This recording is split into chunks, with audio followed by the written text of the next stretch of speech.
Bismillahirrahmanirrahim. Assalamu alaikum to all of you. Hope you all are doing well. I am Mohammad Hamzila and you are watching my YouTube channel. So last class में हमने examples करी थी book की और इंशाल्लाह आज हम exercise 17.3 को स्टार्ट कर रहे हैं।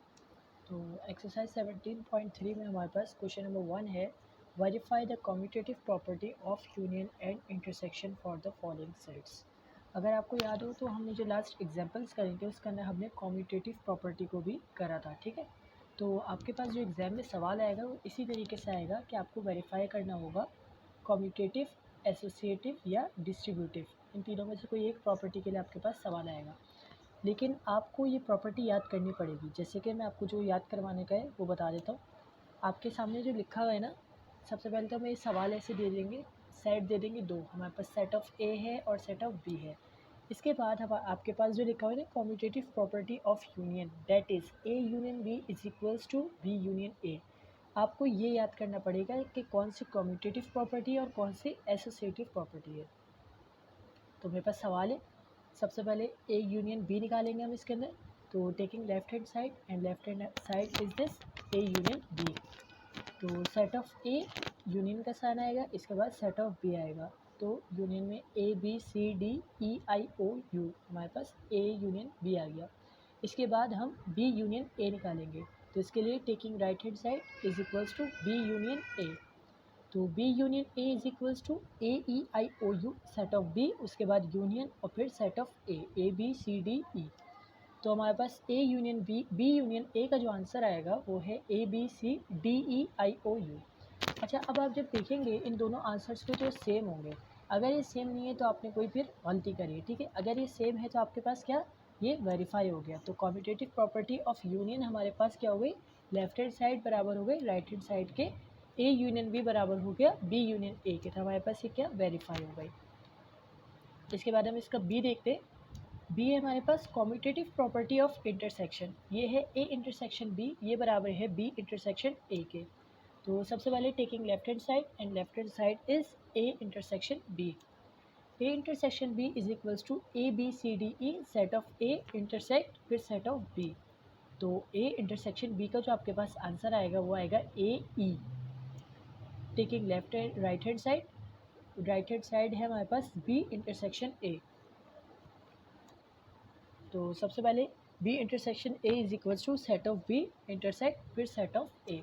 तो हमारे पास आंसर क्या सेम आ रहा है, ए ई। इंटरसेक्शन में आप जो सेम होते हैं डिजिट अल्फ़ाबेट जो भी सेम होते हैं आप उनको लिख लेते हो, ठीक है। तो मेरे पास दोनों के आंसर क्या आ गए, सेम आ गए। तो left hand side is equals to right hand side. तो ए इंटरसेक्शन बी ये बराबर है बी इंटरसेक्शन ए के। इस तरीके से ये भी हमारे पास वेरीफाई हो गया। क्वेश्चन 1 हमारे यहाँ कंप्लीट हो जाता है। इसके बाद हम इसका पार्ट 2 देखते हैं। पार्ट 2 है हमारे पास p इज इक्वल्स टू, अच्छा जो p है ये सेट ऑफ p है, ना कि ये प्राइम नंबर है, ओके। तो p is equals to x such that x belongs to z, z means integers, -3 is less than x is less than 3 and q is equals to y such that y belongs to e plus का मतलब है यहाँ पे even number positive, जो कि y is less than equals to 4, less than equals to 4। अच्छा, तो ये कहना चाह रहे हैं कि हमारे जो p का सेट है ना, सेट ऑफ p जो है वो क्या है, -3 से लेस। तो -3 से लेस क्या होगा, -2, -1, 0, 1, 2। -3 से लेस और 3 से भी लेस, तो -2 से 2 तक। इसके बाद सेट ऑफ q जो है वो कह रहे हैं इवन नंबर पॉजिटिव जो कि 4 तक आए, तो 0, 2, 4। इसके बाद commutative property of union that is p union q, q union p।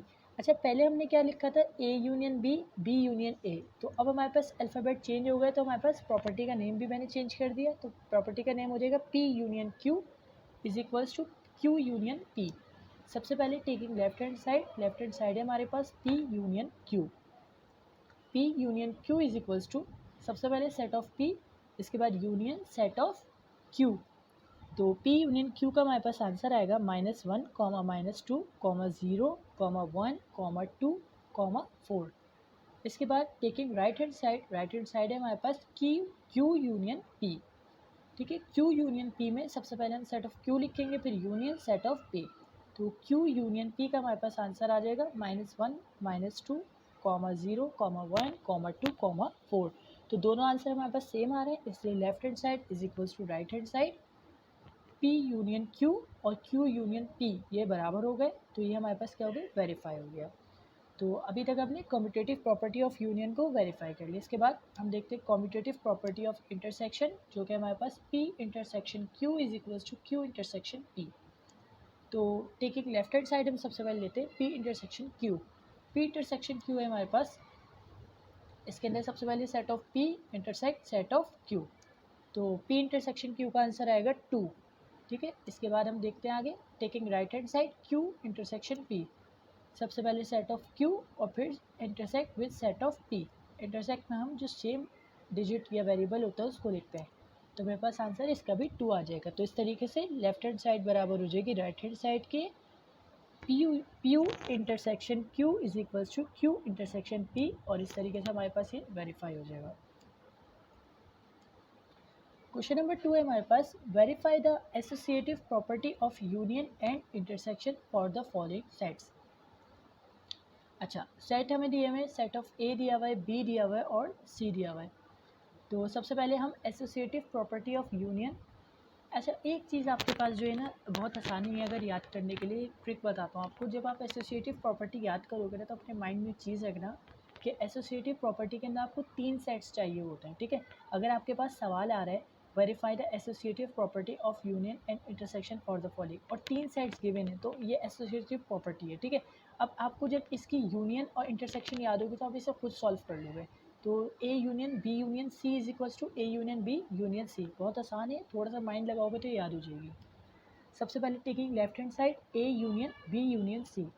तो बी यूनियन सी हम सबसे पहले निकाल लेते हैं, सेट ऑफ बी लिखते हैं 5, 10, 15, 20 यूनियन सेट ऑफ सी 1, 2, 5, 10। तो यूनियन में सबको साथ करके लिख लेते हैं, तो 1, 2, 5, 10, 15, 20। इसके बाद A union B union C, सबसे पहले सेट ऑफ ए लिखेंगे, उसके बाद यूनियन, फिर बी यूनियन सी का जो आंसर आया था वो लिखेंगे। तो A union B union C हमारे पास हो जाएगा 1, 2, 4, 5, 10, 15, 20। इसके बाद अब हम राइट हैंड साइड लेंगे। राइट हैंड साइड हमारे पास क्या है, A union B union C. तो सबसे पहले ए यूनियन बी निकालते हैं, तो set of A union set of B. तो ए यूनियन बी का हमारे पास आंसर क्या आएगा, 1, 2, 4, 5, 10, 15, 20। इसके बाद इसको यूनियन कर देंगे सी के साथ। तो सबसे पहले हमारे पास जो ए यूनियन बी का आंसर आया था वो लिखेंगे, फिर यूनियन, फिर सेट ऑफ सी उतारेंगे। तो हमारे पास आंसर आएगा 1, 2, 5, 10, 15, 20। दोनों के आंसर सेम आ रहे हैं, इसीलिए left hand side is equals to right hand side. A union B union C is equals to A union B union C. तो ये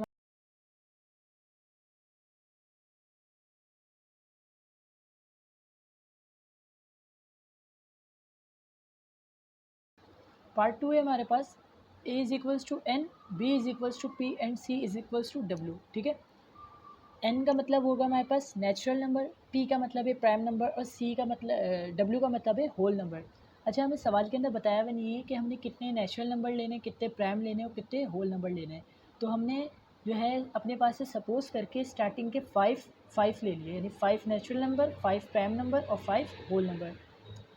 तो सबसे पहले लेफ्ट हैंड साइड हमने एसोसिएटिव प्रॉपर्टी कर रहे हैं, तो उसकी लेफ्ट हैंड साइड होती है A union B union C. तो बी यूनियन सी सबसे पहले फाइंड करेंगे, B union C is equals to set of B, उसके बाद यूनियन सेट ऑफ सी, ठीक है।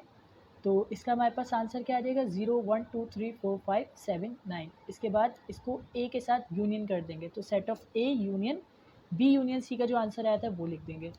तो यूनियन करके हमारे पास क्या आंसर आ रहा है, 0, 1, 2, 3, 4, 5, 7, 9, ठीक है। इसके बाद हम राइट हैंड साइड लेते हैं। राइट हैंड साइड है हमारे पास A union B union C. सबसे पहले ए यूनियन बी निकालेंगे, A union B is equals to 1, 2, 3, 4, 5 union, फिर सेट ऑफ बी 2, 3, 5, 7, 9, ठीक है।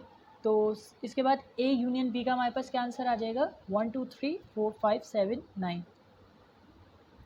इसके बाद ए यूनियन बी को यूनियन कर देंगे सी के साथ। तो सबसे पहले ए यूनियन बी का जो आंसर आया उसे लिखेंगे, फिर यूनियन, फिर सेट ऑफ सी लिखेंगे।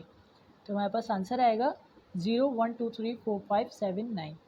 दोनों के आंसर सेम आ रहे हैं, इसीलिए लेफ्ट हैंड साइड बराबर हो जाएगी राइट हैंड साइड के। और इस तरीके से A union B B union C is equals to A union B union C, हमारे पास ये क्या हो गई, वेरीफाई हो गई। तो क्वेश्चन नंबर 3 है हमारे पास, क्वेश्चन नंबर 2 यहाँ पे एंड हो जाता है, क्वेश्चन नंबर 3 स्टार्ट करते हैं। क्वेश्चन नंबर 3 है हमारे पास, सबसे पहले हमने distributive property of union over intersection ये फाइंड करना है। इसके बाद हमने distributive property of intersection over union for the following sets. Sets हमें गिवन है, सबसे पहले सेट ऑफ ए दिया हुआ है हमें, इसके बाद सेट ऑफ बी दिया हुआ है और फिर सेट ऑफ सी दिया हुआ है। तो distributive property of union over intersection, तो इसके अंदर हमारे पास प्रॉपर्टी लिखी हुई है A union B intersection C is equals to A union B intersect A union C. तो सबसे पहले लेफ्ट हैंड साइड ले लेते हैं। लेफ्ट हैंड साइड है हमारे पास A union B intersection C. B intersection C सबसे पहले निकाल देंगे। तो बी इंटरसेक्शन निकालने के लिए सबसे पहले सेट ऑफ बी, इसके बाद इंटरसेक्ट विद सेट ऑफ सी। तो बी इंटरसेक्शन सी का हमारे पास आंसर आएगा 3, 5, 7। इसके बाद इसको ए के साथ यूनियन कर देंगे, तो A union B intersection C. हमारे पास आंसर क्या आएगा 1, 2, 3 to 10, ठीक है, यानी जो सेट ऑफ ए था हमारे पास वही आंसर आ गया। इसके बाद हम taking right hand side, right hand side है हमारे पास A union B intersect A union C. सबसे पहले क्या निकालेंगे A union B. A union B निकालेंगे 1, 2, 3, 4, 1, 2, 3 to 10 यानी मतलब सेट ऑफ ए, इसके बाद यूनियन सेट ऑफ बी, ठीक है। तो इसके बाद जब हम इसे यूनियन कर देंगे तो इसके अंदर हमारे पास आंसर आ जाएगा 1, 2, 3, 4, 5, 6, 7, 8, 9, 10। ये हमारे पास क्या आ गया, इसका आंसर आ गया। इसके बाद A union C is equals to, सबसे पहले सेट ऑफ ए, उसके बाद यूनियन सेट ऑफ सी। तो हमारे पास इसका भी आंसर आ जाएगा। तो इन दोनों आंसर्स को हम क्या कर देंगे, इंटरसेक्ट कर देंगे। तो A union B intersect A union C. इसके बाद सबसे पहले ए यूनियन बी लिखेंगे जिसका आंसर आया है, उसके बाद इंटरसेक्ट फिर ए यूनियन सी का जो आंसर है उसको लिखेंगे। तो इन दोनों को जब इंटरसेक्ट करेंगे तो हमारे पास 1, 2, 3 to 10, हमारे पास 1 से लेके 10 तक जो है बिल्कुल आ जाएगा। तो इसी तरीके से दोनों आंसर सेम आ रहे हैं, इसलिए left hand side is equals to right hand side. तो डिस्ट्रीब्यूटिव हमारी यहाँ distributive property of intersection over union हमारे यहाँ क्या हो गई, वेरीफाई हो गई। इसके बाद distributive property of intersection over union part B है हमारे पास। पार्ट बी में सबसे पहले A intersection B union C is equals to A union B union A intersection C. सबसे पहले हम क्या निकालेंगे, A intersection B union C हमने लेफ्ट हैंड साइड ले लिया और बी यूनियन सी निकालेंगे। सेट ऑफ बी लिखेंगे फिर यूनियन सेट ऑफ सी। तो हमारे पास आंसर आ जाएगा 1, 2, 3, 5, 7, 9। इसके बाद इसको ए के साथ इंटरसेक्ट कर देंगे तो हमारे पास आंसर आएगा 1, 2, 3, 5, 7, 9। इसके बाद राइट हैंड साइड लेते हैं, A union B union A intersection C. सबसे पहले A union B A intersection B निकालते हैं। ए इंटरसेक्शन बी निकालने के लिए set of A intersect set of B. तो हमारे पास आंसर क्या आएगा, इंटरसेक्ट में जो सेम होता है वही लिखते हैं। तो 2, 3, 5, 7 हमारे पास आंसर आएगा इसका। इसके बाद A intersection C set of A, इसके बाद इंटरसेक्ट सेट ऑफ सी। तो हमारे पास आंसर आएगा 1, 3, 5, 7, 9। इन दोनों को यूनियन कर देंगे तो हमारे पास आंसर ओवरऑल क्या आएगा 1, 2, 3, 5, 7, 9। इस तरीके से लेफ्ट हैंड साइड और राइट हैंड साइड इक्वल हो गई और ये हमारे पास वेरीफाई हो गया, ठीक है। इसका पार्ट 2 है हमारे पास। इसके अंदर कह रहे हैं A is equals to N, B is equals to P और C is equals to W, ठीक है। तो मैंने अभी आपको इसी लेक्चर के अंदर बिल्कुल ऐसा सवाल करवाया है कि एन मतलब नेचुरल नंबर है हमारे पास, ठीक है, पी मतलब प्राइम नंबर है और डब्ल्यू मतलब हमारे पास होल नंबर है, ठीक है। तो हमने प्राइम नंबर, होल नंबर, ये तीनों चीज़ें ले लेंगे और इसके बाद इसको सॉल्व कर लेंगे। तो ये आप खुद सॉल्व करिएगा और सॉल्व करने के बाद अगर कोई प्रॉब्लम हो तो आप मुझसे पूछ सकते हैं। ये सॉल्यूशन आपके सामने सारी हुई भी है, अगर आप चाहें तो इसका स्क्रीनशॉट ले सकते हैं, ठीक है। इस तरीके से पूरा सवाल यहाँ पे सॉल्व हुआ हुआ है। इसका पार्ट बी भी सॉल्व हुआ हुआ है। अगर कोई भी क्वेरी हो तो कमेंट बॉक्स में या फिर आप मुझसे इंस्टाग्राम पे भी रब्ता कर सकते हैं। ये दोनों साइड्स इक्वल आएंगी तो ये वेरीफाई होगा। अच्छा, अब यहाँ से हमारा जो मेन काम है वो स्टार्ट हो रहा है, ठीक है। ये सवाल बहुत ज़्यादा इंपॉर्टेंट है क्योंकि डी मॉर्गन्स लॉ पेपर में आता है, ठीक है। क्वेश्चन नंबर 4 है हमारे पास, verify De Morgan's law if, ठीक है। यूनियन का सेट, यूनिवर्सल सेट दिया हुआ है हमें। सबसे पहले 1, 2, 3, 4, 5, 6, 7, 8, 9, 10, 11, 12। इसके बाद हमें सेट ऑफ ए दिया हुआ है 1, 2, 3, 4, 6, 12 और सेट ऑफ बी दिया हुआ है 2, 4, 6, 8। तो इसके लिए डी मॉर्गन्स लॉ में जो पहला लॉ है वो क्या कह रहा है, A union B complement is equals to A complement intersection B complement. तो सबसे पहले इसका पार्ट 2 भी देख लेते हैं पहले। Intersection B complement is equals to A complement union B complement. ठीक है, ये दोनों एक दूसरे के अपोजिट है तो ईजिली याद हो जाते हैं। तो हमें क्या करना है, वेरीफाई करना है, इसलिए हम वेरिफिकेशन की हेडिंग डालेंगे। सबसे पहले पार्ट 1 ले लेते हैं, A union B complement is equals to A complement intersection B complement. अच्छा, मैंने अभी आपको प्रीवियस लेक्चर्स जो करवाए थे उसके ना मैंने आपको कॉम्प्लीमेंट निकालना सिखाया था कि हम कॉम्प्लीमेंट को निकालते कैसे हैं। तो कॉम्प्लीमेंट को यूनिवर्सल सेट से माइनस करते हैं तो हमारे पास क्या आता है, कॉम्प्लीमेंट आता है। तो सबसे पहले हम यहाँ पे लेफ्ट हैंड साइड ले लेते हैं। लेफ्ट हैंड साइड है हमारे पास A union B whole complement. ठीक है, ए यूनियन बी निकालते हैं सबसे पहले, सेट ऑफ ए, इसके बाद यूनियन सेट ऑफ बी, तो हमारे पास ए यूनियन बी का आंसर आ जाएगा। इसके बाद ए यूनियन बी कॉम्प्लीमेंट निकालते हैं, इसको यूनिवर्सल सेट में से जो आंसर आया है इसको माइनस कर देंगे। माइनस कर देंगे मतलब जो भी सेम डिजिट्स होंगे, सेम नंबर होंगे, वो कैंसिल हो जाएंगे। तो हमारे पास ओवरऑल आंसर आएगा 5, 7, 9, 10, 11। इसके बाद टेकिंग राइट हैंड साइड है हमारे पास A complement intersection B complement. तो ए कॉम्प्लीमेंट निकालने के लिए सबसे पहले यूनिवर्सल माइनस ए, तो A complement is equals to सबसे पहले सेट ऑफ ए, फिर सेट ऑफ यूनिवर्सल, फिर माइनस सेट ऑफ ए। तो हमारे पास इस तरीके से ए कॉम्प्लीमेंट का आंसर आ जाएगा।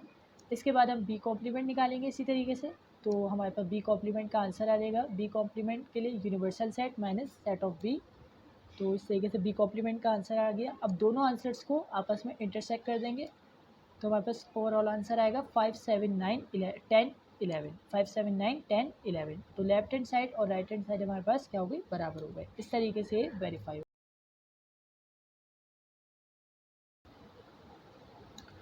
पार्ट बी है हमारे पास, पार्ट 2 है A intersection B complement is equals to A complement union B complement. तो सबसे पहले टेकिंग लेफ्ट हैंड साइड है हमारे पास ए इंटरसेक्शन बी कॉम्प्लीमेंट है, लेकिन सबसे पहले ए इंटरसेक्शन बी निकालेंगे। तो set of A intersect set of B, तो इसका आंसर आएगा 2, 4, 6। ठीक है, इसके बाद हम क्या करेंगे, ए इंटरसेक्शन बी कॉम्प्लीमेंट निकालेंगे। तो set of A intersection B जो आंसर आया उसको यूनिवर्सल सेट में से माइनस कर देंगे। माइनस करने पे सेम डिजिट कैंसिल हो जाते हैं, तो हमारे पास आंसर जो आ जाएगा वो है 1, 3, 5, 7, 8, 9, 10, 11, 12। इसके बाद टेकिंग राइट हैंड साइड है हमारे पास A complement union B complement. सबसे पहले ए कॉम्प्लीमेंट निकालते हैं, तो ए कॉम्प्लीमेंट निकालने के लिए यूनिवर्सल माइनस ए, तो set of universal minus set of A, तो इस तरीके से ए कॉम्प्लीमेंट का आंसर आ जाएगा। इसके बाद बी कॉम्प्लीमेंट निकालते हैं, B complement is equals to universal minus B, तो सबसे पहले set of universal minus set of B, तो बी कॉम्प्लीमेंट का हमारे पास क्या आएगा आंसर 1, 3, 5, 7, 9, 10, 11, 12। अब इन दोनों ए कॉम्प्लीमेंट और बी कॉम्प्लीमेंट के आंसर को यूनिवर्सल कर देंगे। ठीक है, तो A complement union B complement is equals to सबसे पहले सेट ऑफ जो ए कॉम्प्लीमेंट आया था उसका आंसर, फिर union set of B complement के आंसर। इन दोनों को जब यूनिवर्सल करेंगे तो हमारे पास ओवरऑल आंसर आएगा 1, 3, 5, 7, 8, 9, 10, 11, 12। ठीक है, तो left hand side right hand side के बराबर हो गई। इस तरीके से डी मॉर्गन्स लॉ हमारे पास क्या हो गया, वेरीफाई हो गया। तो हमारी यहाँ पे एक्सरसाइज नंबर 17.4 भी ख़त्म हो गई। ठीक है, उम्मीद करता हूँ आपको पूरी एक्सरसाइज समझ आई होगी। अगर इस पूरी एक्सरसाइज में कोई भी क्वेरी है आपकी, कोई चीज़ नहीं समझ आ रही या कोई भी मसला है तो आप मुझसे कमेंट बॉक्स में या इंस्टाग्राम पे भी रब्ता कर सकते हैं। ठीक है, और अगर कोई और भी काम है पढ़ाई से रिलेटेड, एजुकेशन से रिलेटेड, तो उसमें भी रब्ता कर सकते हैं। ठीक है, उम्मीद करता हूँ लेक्चर समझ आया होगा। तो इंशाल्लाह न्यू लेक्चर में मिलते हैं, तब तक के लिए अल्लाह हाफ़िज़, अस्सलाम वालेकुम।